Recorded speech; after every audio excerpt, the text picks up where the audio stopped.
The Austin Motor Company is generally credited with filling the vacant, affordable sports car niche of the late 1950s. Its Bug-Eye Sprite immediately captured the hearts of first-time sports car owners. But trailblazing the effort in building inexpensive two-seat sports cars was Jack Turner, a Welshman who by 1955 was already developing a low-price sports car incorporating Austin parts. Turner's sports cars were basic, no-frills models that offered only the bare essentials. The car's styling was compelling by no means, but most notable, the tube chassis weren't wrapped in steel or aluminum, but fiberglass, making the tiny Turner shell one of the first mass-produced fiberglass car bodies.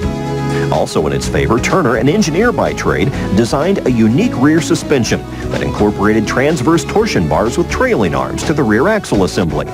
So successful was this rear suspension that it was used on 3 consecutive generations of Turner cars built between 1955 and 1966. In fact, their excellent power-to-weight ratio and great handling made them excellent club racers, and the cars captured many class wins in the UK as well as in the US. But as with many upstart automotive companies, the story behind the car's growing pains is as intriguing as the car itself. As Turner's cars gained in popularity, Austin opted to adjust its price on the engines it supplied to the small automaker.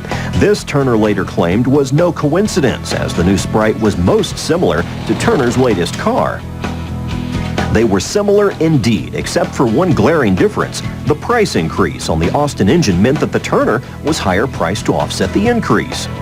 With his major supplier suddenly a very serious competitor for the market he helped create, Turner decided to diversify, eventually offering several different choices in running gear and power. The decision proved to be a wise one for Turner, as the car survived, despite competition with the Donald Healey-developed Sprite.